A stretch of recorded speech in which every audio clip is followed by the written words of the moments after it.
Hello students, welcome back to my YouTube channel English Guru RS Gaur. I will teach you a very important topic of English grammar. The name of the topic is tense. You know what is tense? No, sir. Students, समझता है tense का मतलब क्या होता है? काल होता है हिंदी में और टाइम का मतलब भी काल होता है. But there is a difference between time and tense. Tense का मतलब होता है टाइम प्लस एक्शन. जब किसी टाइम में हम कोई एक्शन करते हैं, कोई वर्क करते हैं, तो वो टेंस में कन्वर्ट हो जाता है. ठीक है. और टाइम तो हमेशा चलता रहता है. टाइम सबके लिए इक्वल है, लेकिन कोई उसमें क्या वर्क कर रहा है वो उसके ऊपर डिपेंड करता है. वो क्या टेंस कन्वर्ट कर रहा है, क्या टेंस बना रहा है. जैसे अभी हम पढ़ रहे हैं तो ये प्रेजेंट कंटीन्यूअस टेंस है. ठीक है. हम रोज पढ़ते हैं, ये हैबिचुअल है, रेगुलेटरी वाला काम है, इसलिए प्रेजेंट इंडेफिनिट है. ठीक है. और कल हमने पढ़ा था तो ये पास्ट में चला जाएगा. तो इस प्रकार से जो टेंस होते हैं वो 3 टाइप्स के रहते हैं: प्रेजेंट, पास्ट एंड फ्यूचर. अब जो हम करेंगे काम नेक्स्ट आगे वो फ्यूचर टेंस होगा. अभी जो कर रहे हैं वो प्रेजेंट, जो हमने कल किया वो पास्ट, अब नेक्स्ट आगे जो हम करेंगे वो फ्यूचर. ठीक है. तो इस प्रकार से 3 टाइप्स के टेंस हैं: प्रेजेंट, पास्ट एंड फ्यूचर. तो टेंस क्या होता है? Time plus action. ठीक है. Now look at the white board. देखिए टेंस क्या है? टाइम प्लस एक्शन है. 3 टाइप्स के टेंस होते हैं: present, past and future. Present tense क्या होता है? जो अभी हम कर रहे हैं. ठीक है. जो हमने किया था वो पास्ट, जो हम करेंगे वो फ्यूचर. हर टेंस के 4 टाइप्स रहते हैं, 4 टाइप्स रहते हैं. प्रेजेंट टेंस के 4 टाइप्स है. देखिए आप कौन कौन सा है. पहला फर्स्ट वाला देखिए, प्रेजेंट इंडेफिनिट. इंडेफिनिट का मतलब क्या होता है? अनिश्चित होता है. जब टाइम के बारे में हमको कुछ भी कंफर्म नहीं हो पाए तो प्रेजेंट इंडेफिनिट है. जैसे मैंने आपको बोला पृथ्वी सूर्य का चक्कर लगाती है. कब से लगाना स्टार्ट किया, कब तक लगाती रहेगी, ऐसा कुछ कंफर्मेशन नहीं है. तो मींस टाइम इसमें इंडेफिनिट है, अनिश्चित है, इसलिए इसका नाम क्या रखा? Present indefinite. प्रेजेंट इंडेफिनिट में क्या क्या आ सकता है? कोई हैबिचुअल एक्शन होता है, यूनिवर्सल ट्रुथ है, कोई फैक्ट है ना. साइंस से प्रेजेंट इंडेफिनिट टेंस में की जाती है. न्यूज़पेपर की जो हेडलाइंस रहती है, हेडिंग्स रहती है, वो प्रेजेंट इंडेफिनिट टेंस में लिखी जाती है. ठीक है. नाउ नेक्स्ट वन देखिए, प्रेजेंट कंटीन्यूअस. कंटीन्यूअस मींस क्या होता है? कंटिन्यू. जो काम चल रहा है, प्रोग्रेस में है, that is called present continuous. अभी जैसे हम टेंस पढ़ रहे हैं तो अभी क्या है? पढ़ रहे हैं, कंटिन्यू है, हमारा क्लास चल रहा है, तो प्रेजेंट कंटीन्यूअस में है. नेक्स्ट थर्ड वन है प्रेजेंट परफेक्ट. प्रेजेंट परफेक्ट का मतलब क्या होता है? जब कोई काम आपका कंप्लीट हो जाए, कंप्लीट हो जाए तो प्रेजेंट परफेक्ट है. जैसे आपने प्रेजेंट इंडेफिनिट टेंस पढ़ लिया, अभी अभी फिनिश हुआ, इसका मतलब वो प्रेजेंट परफेक्ट टेंस में चला जाएगा. जो काम आपने किया, अभी अभी फिनिश किया है, वो प्रेजेंट परफेक्ट टेंस में रहेगा. ठीक है. और फिनिश किया है आधा अधूरा, लेकिन अभी आगे और चल रहा है, तो प्रेजेंट परफेक्ट कंटीन्यूअस हो जाएगा. मतलब कुछ काम आपका परफेक्ट हो गया है, फिनिश हो गया है, कुछ अभी कंटिन्यू है, तो क्या हो जाएगा? प्रेजेंट परफेक्ट कंटीन्यूअस हो जाएगा. ठीक है. इस प्रकार से हर टेंस के 4 टाइप्स रहते हैं. Look at the white board. I will teach you types of past and future tense. Past tense के भी 4 टाइप्स रहते हैं, जैसे प्रेजेंट टेंस के रहते हैं. पहला देखिए, past indefinite, past continuous, past perfect and past perfect continuous. ठीक है. ऐसे फ्यूचर टेंस में 4 टाइप्स हैं. कौन कौन सा? Future indefinite, future continuous, future perfect and future perfect continuous. तो इस प्रकार से टोटल मिला के 12 टेंस हो जाते हैं. वैसे 3 टाइप्स रहते हैं. I will teach you present indefinite tense in detail.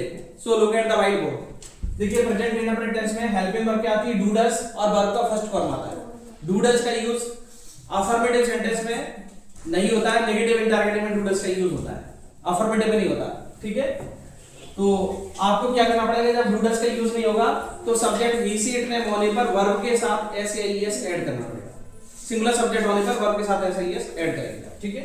Note number first पढ़ते हैं पहले हम. देखो क्या लिखा है. इस टेंस में universal truth, facts and habitual actions को लिखा जाता है. यूनिवर्सल ट्रुथ का मतलब क्या होता है? जो सारे वर्ल्ड में सच माना जाता हो, वो यूनिवर्सल ट्रुथ है. फैक्ट का मतलब सच्चाई हो, प्रेजेंट इंडेफिनिट टेंस में आएगा. हैबिचुअल एक्शन का मतलब आदत वाला कोई काम. हर किसी की आदत होती है कुछ ना कुछ, है ना. तो देखिए एग्जांपल से आपको समझ आएगा. The sun rises in the east. सूर्य पूर्व में उदय होता है. ये यूनिवर्सल ट्रुथ है, सांसारिक सत्य है. सारे दुनिया के लोग जानते हैं कि सूर्य पूर्व में उदय होता है. तो देखिए सब्जेक्ट ही सी ने होने पर वर्ब के साथ ऐसे ईएस इसमें ऐड किया जाएगा. अफर्मेटिव ट्रू टेंस आता ही नहीं है. सेकंड लिखा ही ऑलवेज स्पीक्स द ट्रुथ. वो हमेशा सच बोलता है. कोई पर्सन झूठ बोलता है, ये उसकी आदत है. तो आदत वाला कोई भी काम होगा प्रेजेंट इंडेफिनिट में आएगा. देखो सब्जेक्ट ही सी में वर्ब के साथ ऐसा ईएस लगा होगा. ठीक है. नाउ थर्ड नंबर देखिए, honesty is the best policy. ये फैक्ट है. इजारे में लिख रहा है तो इसका मतलब ये नहीं है कि ये प्रेजेंट कंटीन्यूअस टेंस है. प्रेजेंट कंटीन्यूअस में इजारे में आएगा तो वर्ब का आईएनजी फॉर्म भी आएगा. लेकिन इसमें वर्ब का आईएनजी फॉर्म नहीं है। इसमें जो एज है वो अपने आप में एक वर्ब है। एज का मतलब क्या होता है? बी होता है। मेन वर्ब अगर एज का मानेंगे तो क्या होगा? बी होगा। बी का मतलब एज का मतलब बी, ठीक है ना। तो ये क्या है? एज का मतलब यहाँ पर बी है, तो बी क्या है? इसमें मेन वर्ब मानी है ना। इसको प्रेजेंट इंडेफिनिट भी नहीं कह सकते कंप्लीटली, इसको हम बोलते हैं प्रेजेंट सिंपल, ठीक है। जो प्रेजेंट इंडेफिनिट और प्रेजेंट कंटीन्यूअस दोनों नहीं होते, उसमें इदारे पास पर लगा रहता है। इदारा होगा तो प्रेजेंट सिंपल और पास पर रहेगा तो पास्ट सिंपल, ठीक है। तो अभी ये प्रेजेंट सिंपल है, फैक्ट है इसमें, प्रेजेंट इंडेफिनिट टेंस में इसको लिखा गया या प्रेजेंट सिंपल कह लीजिए। नोट नंबर 2 है, यदि सेंटेंस में always, never, usually, often, hardly, scarcely, rarely, generally, seldom, daily, everyday, अगर ये शब्द आ जाए फ्रीक्वेंसी वाले, रिपीटेशन वाले वर्ड्स आ जाए तो आप समझ जाना प्रेजेंट इंडेफिनिट टेंस है। कोई भी काम रिपीटेशन हो रहा है, बार-बार हो रहा है, इसका मतलब प्रेजेंट इंडेफिनिट है। देखिए example, she hardly does any work. देखो सब्जेक्ट इसमें सी है, वर्ब के साथ देखो ऐसा ही एस लगा हुआ है, डू मिस करना है, ये डज हेल्पिंग वर्ब नहीं है, ऐसे ही एस इसमें ऐड किया गया है, ठीक है। और हार्डली इसमें लगा, ये एडवर्ब ऑफ फ्रीक्वेंसी है, इसलिए हमने इसमें प्रेजेंट इंडेफिनिट टेंस में इसको लिखा है। और ये एडवर्ब ऑफ फ्रीक्वेंसी होते हैं ना, always, never, usually, often, hardly, scarcely, rarely, seldom, ये सब्जेक्ट के जस्ट बाद यूज होते हैं प्रेजेंट इंडेफिनिट टेंस में। जब भी ये वर्ड्स आ जाए तो आप समझ जाना प्रेजेंट इंडेफिनिट है। डेली, एवरीडे में आता है, सेंटेंस के एंड में आता है, ठीक है। डेली, एवरीडे सेंटेंस के एंड में आता है। नाउ नोट नंबर 3 देखिए, इस टेंस के अफर्मेटिव में डू डज का यूज नहीं करते। ऑलरेडी मैंने आपको बताया डू डज का यूज नहीं होता। जैसे he wakes up at 5 AM daily, वह रोज 5 बजे जागता है, ठीक है। तो देखिए अफर्मेटिव डू डज का यूज होता नहीं, सब्जेक्ट के बाद वर्ब आएगी, इसमें ऐसा ही लगा हुआ है। नेक्स्ट है नोट नंबर 4, एम्फसाइज करने के लिए अफर्मेटिव में भी डू डज का यूज करते हैं। किसी बात पर जोर दे रहे हैं, फोकस कर रहे हैं, तो अफर्मेटिव में भी डू डज आएगा। जैसे एग्जांपल है, ही प्लेज फुटबॉल डेली, वह रोज फुटबॉल खेलता है। ये सिंपल वे में कह रहे हैं, लेकिन किसी ने बोला कि मैंने तो उसे देखा नहीं है, तो किसी और पर्सन ने बोला नहीं खेलता तो है, मैंने देखा है, तो खेलता तो है, इसका मतलब आप उसको कंफर्म कर रहे हैं। कंफर्म करने के लिए, फोकस करने के लिए, जोर देने के लिए आप इसका डू डज का यूज अफर्मेटिव में भी करेंगे। आपको जब भी फोकस करना हो या आपको कहा जाए एम्फसाइज द सेंटेंस, सेंटेंस को एम्फसाइज करिए, तो आप डू डज का यूज करेंगे उसमें। जैसे he does play football daily, वैसे क्या होगा sentence, he plays football daily. जब आप एम्फसाइज करेंगे तो ऐसा ही हट जाएगा, डज लग जाएगा। और ऐसा ही यस नहीं है तो फिर डू लग जाएगा, एम्फसाइज करना हो।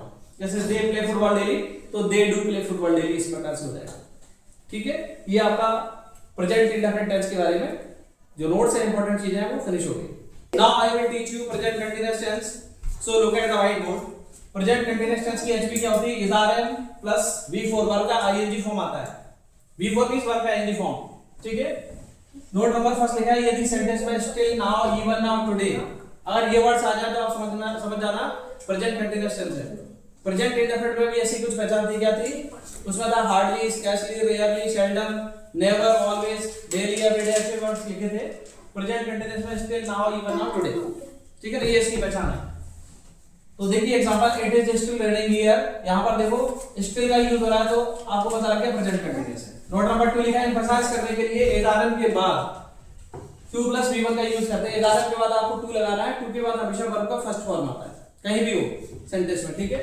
जैसे लिखा है, you are to blame others, आप तो दूसरों को ब्लेम कर रहे हैं। अगर आप बोलना चाहते हैं किसी को, आप तो दूसरों को ब्लेम कर रहे हैं, you are to blame others, वैसे क्या होता है सेंटेंस प्रेजेंट कंटीन्यूअस में, यू आर ब्लेमिंग अदर्स। लेकिन आप किसी को एम्फसाइज कर रहे हैं, फोकस कर रहे हैं सेंटेंस को, तो आप क्या कहेंगे, क्या कैसे बोलेंगे आप उसको? You are to blame others, ठीक है। आपको बोलना पड़ेगा you are to blame others, ये आपका एम्फसाइज फॉर्म है। जैसे मैं मार्केट जा रहा हूं, क्या तुम भी चलोगे? अगर ऐसे बोलना चाहते हैं, I am going to market, will you also go with me, क्या तुम भी मेरे साथ चलोगे? तो आपने कोई रिस्पांस नहीं दिया, तो मैं क्या कहूंगा? मैं तो जा रहा हूं, तुम्हें चलना हो तो बताओ। मैं तो जा रहा हूं, तो इसको कैसे बोलेंगे इंग्लिश में? I am to go. I am going नहीं आएगा, आई एम टू गो, ये एम्फसाइज करना पड़ेगा, मैं तो जा रहा हूं। वह तो झूठ बोल रहा है, he is to tell a lie. Now I will teach you present perfect tense. So look at the white board. HP क्या होती है इसकी? हेड और वर्ब का थर्ड फॉर्म आता है प्रेजेंट परफेक्ट टेंस में, ठीक है। नोट है, ही सी इट नेम होगा तो आप हैज का यूज करेंगे। जो हैज एंड हेल्पिंग वर्ब है ना, ही सी इट नेम होने पर हैज का यूज करेंगे, इसमें सिंगुलर प्लूरल नहीं देखना। ऐसे ही ध्यान रखना, ही सी इट नेम होगा तो हैज आएगा और अदर्स के साथ में हैव आएगा। एग्जांपल है, he has taken a share, उसने अपना शेयर ले लिया है, तो देखो ही के साथ में इसमें हैज का यूज होता है। नोट नंबर 2 लिखा है, यदि सेंटेंस में already, recently, lately, so far, by now, till now, yet, ठीक है, अगर ये वर्ड्स आ जाते हैं already, recently, lately, so far, by now, till now, yet, तो प्रेजेंट परफेक्ट टेंस होगा। एग्जांपल है I have already taken breakfast, I have already taken breakfast. देखिए ऑलरेडी आ गया, इसका मतलब प्रेजेंट परफेक्ट टेंस होगा। इसमें ऑलरेडी, रिसेंटली और लेटली, इसमें आपका सेंटेंस अफर्मेटिव बनता है। अगर सेंटेंस में आता है so far, by now, till now, yet, तो सेंटेंस आपका मोस्टली नेगेटिव बनता है। नोट नंबर 3 देखिए, so far, by now, till now, yet वाला सेंटेंस नेगेटिव होता है। ठीक है, जैसे ही has not come here yet, वह यहां अभी तक नहीं आया। ये so far, by now, till now, yet का मतलब क्या होता है? आज तक, अभी तक। ठीक है, he has not come here yet, वह यहां अभी तक नहीं आया है। तो this is all about present perfect tense. Now I will teach you present perfect continuous tense. So look at the right mode. Present perfect continuous tense की HV क्या होती है? Has oblique have plus been, means has been have been होती है और verb का ING form आता है। Before means ING. ठीक है ना, नोट इसमें लिखा हुआ है टेंस में टाइम से पहले सिंस ऑब्लिक फॉर का यूज करते हैं। टाइम से पहले इसमें सिंस फॉर जरूर आएगा, तभी प्रेजेंट परफेक्ट कंटीन्यूअस टेंस होगा। ठीक है, इस टेंस में टाइम से पहले सिंस ऑब्लिक फॉर का यूज करते हैं। सिंस फॉर इसमें कंपलसरी है, अगर सिंस फॉर लगाओ तो समझ जाना परफेक्ट कंटीन्यूअस टेंस है। सिंस का यूज ना होगा बिफोर पॉइंट ऑफ टाइम या बिफोर नेम ऑफ टाइम। ये पॉइंट ऑफ टाइम और नेम ऑफ टाइम क्या होता है? जैसे किसी टाइम का नाम दे रखा है, जैसे 10 बजे, 5 बजे, 6 बजे, ये पॉइंट ऑफ टाइम हो गया। नेम ऑफ टाइम भी यही है, मतलब टाइम का नाम। या फिर आप कह सकते हैं संडे, मंडे, ट्यूसडे दिन का नाम हो गया। जुलाई, अगस्त, सितंबर ये मंथ का नाम हो गया। 2020, 21, 25 ईयर का नाम हो गया। ऐसे टाइम का नाम दे रखा हुआ तो आप किसका यूज करेंगे? सिंस का। एग्जांपल देखिए इसमें, he has been working here since 2020, वह यहां सिंस 2020 से वर्क कर रहा है। 2020 क्या है? ईयर का नाम, मींस टाइम का नाम दे रखा है, इसलिए हमने इसमें क्या यूज किया? सिंस का यूज कर दिया। और फॉर का यूज क्या होगा? Before period of time. और पीरियड ऑफ टाइम का मतलब क्या होता है? इसमें ड्यूरेशन। और ड्यूरेशन होगी तो इसका मतलब पीरियड है। उसमें पीरियड के लिए आप किसका यूज करेंगे? फॉर का यूज करेंगे। They have been living here for 2 years, वे यहां 2 साल से रह रहे हैं। तो रहते रहते उनको कितना टाइम हो गया? 2 साल हो गया। तो ये पीरियड है, यहाँ पर ईयर का नाम नहीं है। 2020, 25 कुछ भी नहीं लिखा, इसका मतलब ये ड्यूरेशन है, पीरियड ऑफ टाइम इसको बोलेंगे, तो फॉर का यूज होगा। थर्ड एग्जांपल देखिए क्या लिखा है? It has been raining here since morning. Morning क्या है? पहर का नाम है, जैसे सुबह, दोपहर, शाम। ठीक है ना, मॉर्निंग, नून और इवनिंग रहता है, उसमें सिंस का यूज करेंगे क्योंकि पहर का नाम आ रहा है। टाइम का नाम होगा, सिंस का यूज करेंगे। नेक्स्ट नोट लिखा है children have been playing for 2 hours, बच्चे 2 घंटे से खेल रहे हैं। तो यहाँ पर घंटे मींस टाइम का नाम नहीं दिया है। जैसे वॉच में, क्लॉक में जो नाम होता है ना टाइम का, 5 बजे, 6 बजे, 7 बजे, 8 बजे, 9 बजे, 10 बजे, ऐसे कुछ भी नहीं दिया। 2 घंटे दे रखा है, वो ड्यूरेशन है, इसको हम पीरियड बोलेंगे। तो ऐसे में फॉर का यूज करेंगे। तो जब भी टाइम का नाम होगा तो आप सिंस का यूज करना, जब ड्यूरेशन हो तो फॉर का यूज करना। तो आपको ये क्लियर हो गया होगा future perfect continuous tense. Now I will teach you present perfect continuous tense. इस प्रेजेंट परफेक्ट कंटीन्यूअस टेंस में हैव बीन वर्ब होती है, वर्ब का आईएनजी फॉर्म आता है। ठीक है, नोट लिखा है इसमें, इस टेंस में टाइम से पहले सिंस ऑब्लिक फॉर का यूज करते हैं। सिंस का यूज कहां पर होगा? बिफोर पॉइंट ऑफ टाइम या फिर before name of time. Time का नाम होगा, जैसे 5 बजे, 6 बजे, संडे, मंडे, ट्यूसडे दिन का नाम हो गया। जुलाई, अगस्त, सितंबर मंथ का नाम हो गया। इसको हम पॉइंट ऑफ टाइम या नेम ऑफ टाइम कहेंगे। ठीक है, और फॉर का यूज क्या होगा? Before period of time. Period या ड्यूरेशन कह सकते हैं, जैसे 2 घंटे, 2 साल, 4 महीने, है ना, 1 दिन, 2 दिन, इस तरह से। नोट नंबर फर्स्ट में सिंस का यूज कहां होगा? तो now see the first example क्या लगा? He has been working here since 2020, वह यहां 2020 से वर्क कर रहा है। तो 2020 क्या ईयर का नाम है, इसलिए सिंस का यूज होगा। और इसमें लिखा है they have been living here for 2 years, तो यहां पर साल का नाम नहीं दिया, देखो ऊपर वाले में दिया है तो सिंस का यूज हो रहा है। इसमें ड्यूरेशन दे रखी है 2 साल पीरियड, तो फॉर का यूज होगा। इसमें थर्ड नंबर एग्जांपल देखिए, it has been raining here since morning. Morning का एक पहर का नाम होता है, सुबह, दोपहर, शाम, तो टाइम का नाम है, इसलिए सिंस का यूज करेंगे। नेक्स्ट लिखा है children have been playing for 2 hours, बच्चे 2 घंटे से खेल रहे हैं। खेलते खेलते उनको कितना टाइम हो गया? 2 घंटे हो गया। ड्यूरेशन है, पीरियड है, इसलिए फॉर का यूज कर रहे हैं। 5 बजे, 6 बजे, 7 बजे से खेल रहे हैं, ऐसे होता तो सिंस आता है इसमें। तो ये टाइम का नाम नहीं, ड्यूरेशन, इसलिए फॉर का यूज होता है। तो सिंस फॉर का यूज करना आपको इस टेंस में आ गया होगा। I will teach you past tense. So look at the white board. Past tense में पहला है पास्ट इंडेफिनिट, ठीक है। और पास्ट इंडेफिनिट की एचवी क्या होती है? डिड होती है। डिड के साथ वर्ब का फर्स्ट फॉर्म आता है। जब डिड नहीं आता तो वी2 आता है। डिड कर लिया है, नोट नंबर फर्स्ट लिखा है। इस टेंस के अफर्मेटिव में डिड का यूज नहीं करते हैं, इसलिए V2 का यूज होता है। V2 मींस वर्ब का सेकंड फॉर्म, ठीक है। अफर्मेटिव डिड का यूज नहीं होता, इसलिए वर्ब का सेकंड फॉर्म आता है। एग्जांपल देखिए, I wrote an application yesterday. Right का सेकंड फॉर्म क्या होता है? रोट होता है, ठीक है। तो ये पास्ट इंडेफिनिट हो गया सब्जेक्ट प्लस V2, ठीक है। Yesterday, last day, that day, एगो, बिफोर, ऐसे कुछ वर्ड्स आते हैं तो पास्ट इंडेफिनिट होता है। नोट नंबर 2 है, एम्फसाइज करने के लिए अफर्मेटिव में भी डिड का यूज करते हैं। वैसे अफर्मेटिव में डिड नहीं आता, बट आपको कहा है कि एम्फसाइज करिए सेंटेंस, इंस्ट्रक्शन आएगा एम्फसाइज द सेंटेंस, देन आपको डिड लगाना पड़ेगा।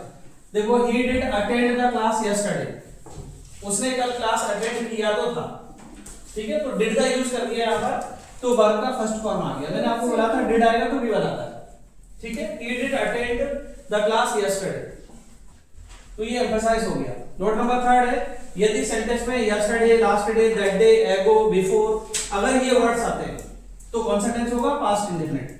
प्रेजेंट इंडेफिनिट में भी ऐसी पहचान थी, है ना। उसमें क्या था? प्रेजेंट इंडेफिनिट में hardly, scarcely, rarely, seldom, often, usually, daily, everyday, ऐसे फ्रीक्वेंसी वाले वर्ड्स थे ना, जिससे रिपीटेशन का पता लगता था। और इसमें क्या रहा? Yesterday, last day, that day, एगो, बिफोर अगर ऐसे वर्ड्स आते हैं तो पास्ट इंडेफिनिट होता है। और प्रेजेंट कंटीन्यूअस में क्या रहा था? Still, now, even now, today, present continuous है ना। प्रेजेंट परफेक्ट में क्या रहा था? So far, by now, till now, yet. तो ऐसे हम पहचान लेते हैं कि कौन सा टेंस है, ठीक है। इंग्लिश में कैसे पहचानोगे? एनी वर्ड से पहचानोगे। हिंदी पहचान अलग होती है, इंग्लिश अलग। तो देखिए इसका example, he went to Mathura on last Sunday.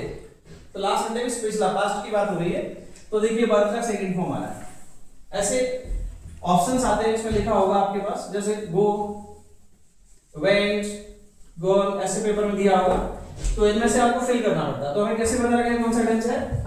Yesterday, last day, that day, last Sunday, ऐसे लिखा तो पास्ट इंडेफिनिट बता गया, मींस वर्ब का सेकंड फॉर्म। ये वाला आंसर इसका करेक्ट होगा, ऐसे हम सेलेक्ट करेंगे। Now we will study past continuous. Past continuous की एक्चुअली क्या होती है? वाज वर्ब होती है, वर्ब का आईएनजी फॉर्म आता है। V4 मींस क्या होता है? वर्ब का आईएनजी फॉर्म, ठीक है। तो पास्ट कंटीन्यूअस में वर्ब का आईएनजी फॉर्म आएगा, लेकिन वाज वर्ब का यूज आपको कैसे करना है? अगर सिंगुलर सब्जेक्ट होगा तो आप वाज का यूज करिए, और प्लूरल सब्जेक्ट है तो वर्ब का यूज करिए, ठीक है। एग्जांपल देखिए, I was listening music at that time. At that time मतलब उस समय, पास्ट की बात हो रही है। उस टाइम में आप कोई कंटिन्यू वर्क कर रहे थे पास्ट में, तो पास्ट कंटीन्यूअस में लिखा गया आई वाज लिसनिंग। आई देखो सिंगुलर होता है, मींस मैं अकेला हूं, इसलिए वाज का यूज हो रहा है इसमें, ठीक है। नोट नंबर 2 लिखा है, एम्फसाइज करने के लिए वाज वर्ब के बाद टू का यूज करते हैं। एम्फसाइज करोगे तो कंटीन्यूअस में क्या होता है? वाज वर्ब के बाद टू आएगा, प्रेजेंट कंटीन्यूअस में इजारा के बाद टू आएगा, कंटीन्यूअस में टू आता है, ठीक है। जैसे देखिए, he was to blame others, वैसे क्या होना चाहिए sentence? He was blaming others, but emphasize किया तो क्या हो गया? He was to blame others, to के बाद ऑलवेज V1 का यूज करना है।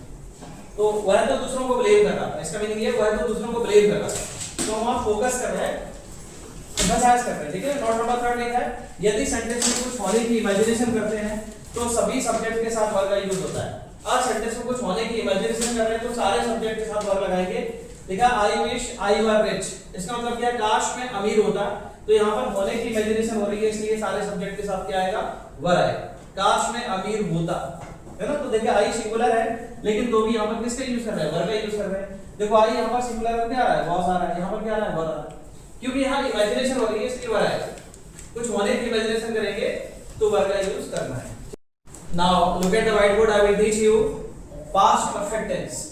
पास्ट परफेक्ट टेंस की एचबी क्या होती है? हेड होती है। एक ही हेल्पिंग वर्ब है इसमें, तो सिंगुलर प्लूरल का कोई मैटर नहीं है, सबके साथ आपको ऐड ही लगाना है, ठीक है। वर्ब का थर्ड फॉर्म आता है, परफेक्ट टेंस कोई भी होगा, वर्ब का थर्ड फॉर्म आएगा। कंटीन्यूअस में आईएनजी आता है, परफेक्ट में V3 आता है, ठीक है। नोट नंबर 1 लिखा है, यदि सेंटेंस बिफोर से कंबाइन हो, यदि सेंटेंस बिफोर से कंबाइन हो तो first sentence past perfect and second sentence past indefinite में लिखा जाता है। फर्स्ट सेंटेंस किसमें आएगा? Past perfect, and second sentence past indefinite में लिखा जाएगा, ठीक है ना। The sir had said before we reached home. देखिए, बिफोर से सेंटेंस आपका कंबाइन हो रहा है, तो फर्स्ट सेंटेंस में देखो पास्ट परफेक्ट है, इसमें हेड रहेगा। हेड का मतलब क्या है? पास्ट परफेक्ट टेंस, ठीक है। और सेकंड वाले में देखना क्या लिखा है? Subject plus V2। ये सब्जेक्ट प्लस V2 का मतलब क्या होता है? Past indefinite. वर्ब का second form only past indefinite में आता है, वो भी अफर्मेटिव। नेगेटिव इंटररोगेटिव में जो डिड आएगा तो V1 आता है। तो देखिए, पास्ट परफेक्ट और पास्ट इंडेफिनिट का कॉम्बिनेशन है, ठीक है। बिफोर से कंबाइन होगा तो पहले पास्ट परफेक्ट आएगा, बाद में पास्ट इंडेफिनिट आएगा। नोट नंबर 2 है, यदि सेंटेंस आफ्टर से कंबाइंड हो तो first sentence past indefinite and second sentence past perfect में लिखा जाता है, अपोजिट हो जाता है, ठीक है। देखो आफ्टर से कंबाइन हो रहा है तो फर्स्ट सेंटेंस किसमें आ रहा है, सब्जेक्ट प्लस V2, कौन सा टेंस है, पास्ट इंडेफिनिट। ये देखो पास्ट इंडेफिनिट है और सेकंड वाला किसमें आएगा, पास्ट परफेक्ट में आएगा, ठीक है। फर्स्ट सेंटेंस पास्ट इंडेफिनिट और सेकंड वाला पास्ट परफेक्ट में आता है यदि सेंटेंस आपका आफ्टर से कंबाइन हो तो। ये समझ आया, पास्ट परफेक्ट कंटीन्यूअस टेंस, ठीक है। पास्ट परफेक्ट कंटीन्यूअस टेंस जब भी परफेक्ट कंटीन्यूअस होगा तो पास्ट परफेक्ट की जो एचपी रहती है ना, पास्ट परफेक्ट की एचपी, प्रेजेंट परफेक्ट की एचपी, उसमें बीन ऐड कर देना। तो देखो हेड लिखा तो हेड बीन हो गया, ये परफेक्ट कंटीन्यूअस हो गया, वर्ब में आईएनजी फॉर्म आता है कंटीन्यूअस इसलिए ना। नोट लिखा है इस टेंस में टाइम से पहले सिंस ऑब्लिक फॉर का यूज करते हैं।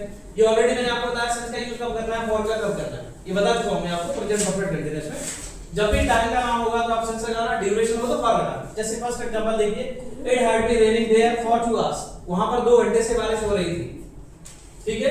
तो 2 घंटे दिया है इसमें, तो टाइम का नाम नहीं दिया। टाइम का नाम घड़ी में कैसे होता है, वॉच में कैसे होता है, 5 बजे, 6 बजे, 10 बजे ऐसे होता है। इसमें 2 घंटे लिखा है, ये तो ड्यूरेशन है, मतलब बारिश होते होते 2 घंटे हो गए टाइम, ठीक है।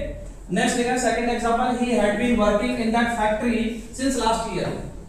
तो देखो लास्ट ईयर का मतलब क्या है, अभी 2025 है तो पिछला कौन सा था, 2024, ठीक है। कंफर्म हो रहा है यहाँ पर टाइम का नाम दे रखा है, लास्ट ईयर का मतलब 2024। तो इस प्रकार से यदि आपको पता लग रहा है तो सिंस का यूज करेंगे आप, ठीक है। Now we will study future tense, ठीक है। फ्यूचर टेंस में फर्स्ट वाला फ्यूचर इंडेफिनिट, ठीक है। फ्यूचर इंडेफिनिट की एचपी क्या होती है, विल से होती है और वर्ब का फर्स्ट फॉर्म लगाते हैं।